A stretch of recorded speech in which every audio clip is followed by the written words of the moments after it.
Hey guys, so today I'm going to be looking at people who did it just to be safe. So yeah, let's just get right into the video. My mum, she and I were home alone and I was getting ready to go to a party. I came upstairs and found her with a carbon monoxide detector in pieces on the coffee table. She said it was beeping, and apparently once years ago in our last house, one was malfunctioning and giving a false alarm, so I guess she just assumed it was happening again. I shrugged it off and continued getting ready. I was about to leave, but something was nagging at me. She was insisting it was fine. After some arguing with her, I said, no, we are calling the fire department. So I did. They came and the levels of carbon monoxide were so high in the basement, they said anyone sleeping down there would be dead already. Our cats were vomiting from the poisoning and we didn't realize. I guess the filter on the furnace was so clogged, it was pumping out carbon monoxide. One of the firefighters pulled me aside and said if I hadn't called, I likely would have come home to my mum dead in her bed. Thank gosh. Yes, better to be safe than sorry, for sure. That's so scary. You hear so many stories about carbon monoxide poisoning, like a whole family would just be sleeping and they all die in their sleep because of carbon monoxide poisoning. It's so deadly and silent. That's the scary thing. You don't even know it's happening. Oh, dude, I don't even have one of these. Uh-oh, yeah, I better get one. I was getting ready for school whilst mum was vomiting in the bathroom. She said it was just a stomach bug and to just go to school, but mentioned her arm hurt. Something didn't sit right, so I called the ambulance from downstairs. They arrived and took her into the ambulance. She then proceeded to have 3 cardiac arrests and needed defibrillated each time. A double bypass later and she was up and about within a month. Paramedics told me she would have died 5 minutes after I left if I hadn't called. What in the world? Like, how do you just get an instinct like that, right? Because I feel like a lot of us, if our parents said that, we would just be like, oh, okay, take care, take care. Because, you know, sometimes this happens normally, right? Like, sometimes I vomit when I get a migraine, but that's just a normal occurrence to me. That's so scary, dude. Holy. Thank gosh, though. Thank gosh they listened to their gut. Was delivering pizza in a sketchy block of town late at night. Huge apartment complex with multiple buildings. Walking up to the front door, I noticed a couple guys wearing dark clothing about 100 feet behind me, walking in my direction. Delivery was on the 2nd floor, and by the time I reached her door, I heard the main door of the apartment complex open and close. She used a CC for the order and tipped in cash, so when I was putting the receipt into my bag where I kept my cash, I actually pulled the rest of the cash out and stuffed it into my inner jacket pocket just to be safe, leaving just the change I had that night in the bag. Started to head down the stairs back out to my car, and 2 guys jumped out from behind the stairs and the one had a gun pointed at me and told me to give them the money. I quickly handed them my bag filled with quarters and they took off towards the back entrance of the apartment complex. I never ran so fast in my life back to my car. I wanted to make sure I was as far away as possible before they realized they robbed me of $3.50s in quarters. What in the world? Thank gosh their senses were tingling, right? I feel like a lot of us, even if it wasn't something bad, we will still feel bad if we saw a couple guys wearing dark clothing. Like, oh, suspicious. Oh, suspicious. They literally thought so fast, man. Like, I wouldn't even be able to think that fast. Honestly, I would have just given them my money because, you know, your life is more important. You can always make your money back, but you only have one life. My friend and his wife were having their first child. They had gotten a big packet of information and paperwork to fill out before the due date to make things easier. There were also brochures for genetic testing and other things that could be done, and one of the things was about saving the cord blood. My friend said that he looked at the front of the brochure and his wife asked if they should do it. It is not cheap, a couple $1,000s to save it and a few hundred a year after that. And my friend said yes. Their daughter was born later that year. 3 years after her birth, they had a boy, and he was born with an immune disorder, no white cells, and his big sister's cord blood and stem cells were used as a treatment. Wow. Not a lot of people would have done that. They would have just been like, nah, it's fine.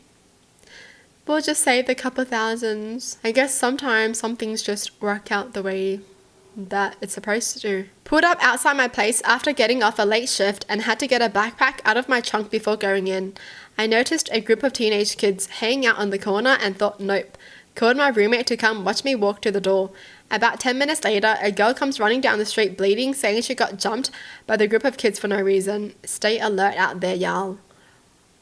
They just randomly jump people and just attack people for no reason. Yo, that's messed up. Honestly though, if you feel like anything is sus, it's better to be safe than sorry, okay? Like, just get out of there. Like, don't risk it, okay? Don't be like, it's fine, I'm just overthinking. Nah.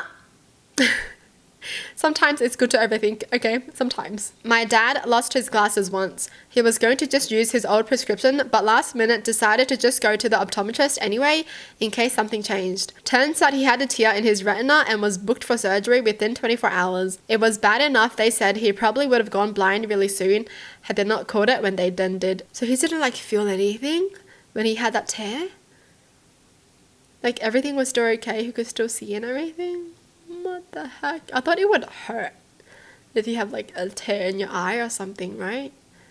Jeez. Was watching my toddler nephew and he'd found a metal straw somewhere in the house and started playing with it. He was just tapping stuff and waving it around, but I just read a story about a woman who got completely screwed up by a metal straw when she fell and it impaled her face. So I took the metal one from my nephew and gave him a soft, squishy silicone one to play with instead. I'm not exaggerating when I say less than 5 minutes later, he fell like toddlers do and I saw the silicone straw all mushed into his cheek. I had to just sit for a while after that. Whoa, yeah, this is why I keep freaking metal straws away from kids. You don't wash them for like a little bit and they could just hurt themselves so quickly. Totally not ready for kids. Not me, but a coworker was trying to separate some railroad ties with a crowbar as part of his yard work for the day, and when it popped, a nail flew and embedded itself in one of the lenses of his safety glasses he threw on because he had them for work. He keeps them on his desk as a reminder. Good. Always wear your safety equipment, okay? Always wear your safety goggles, your safety shoes, your gloves, everything. Don't be lazy because honestly, you never know when something like this can happen. I dropped my high school girlfriend off and then for some reason, I locked the passenger door. Not 10 minutes later, I was stopped at a red light and some scummy looking dude tried to open up the door. I have no idea why I locked that door after she got out. I really didn't have a habit of that. No idea what would have happened if that guy got into my truck. He never locked it before, but that day he locked it. But yeah, that's a normal thing you should do. When you get in your car, you lock all the doors. Alright, just lock all the doors, okay? Don't risk it. We've heard too many stories of things happening to people because they didn't lock the door and it was so easy for someone to rob them. They can just open your car door and drag you out and rob you. Like, how easy is that? So always lock your car doors. Save the GPS location of my vehicle on Google Maps before exploring a national forest with a road trip buddy.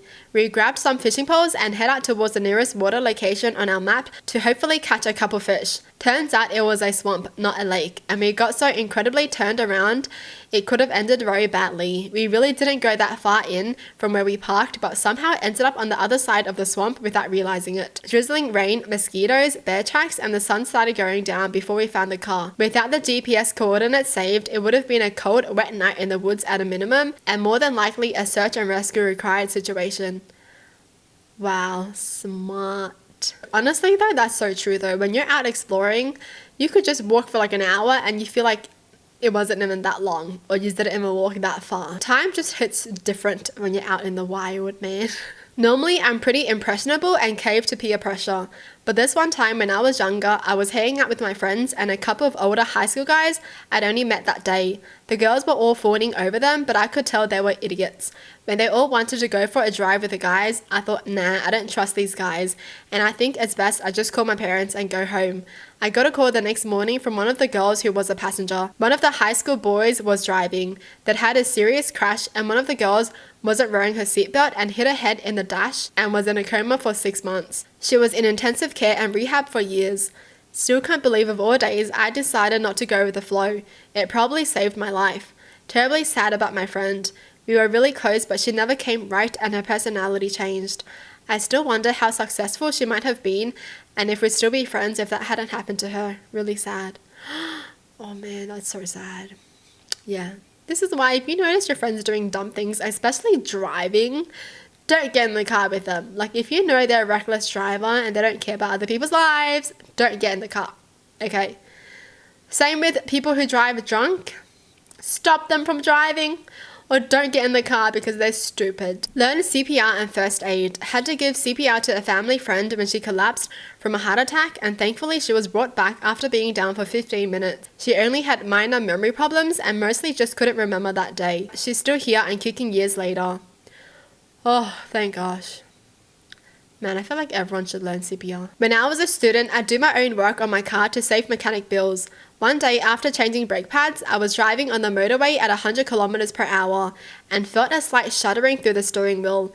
Given you're not supposed to stop on a motorway unless it's a real emergency, I was reluctant to pull over to check if anything was wrong. Though having only worked on the car that morning, I decided to check, just to be safe. Turns out I hadn't even finger tightened the wheel nuts, only threaded them about a half turn each. Oh my gosh.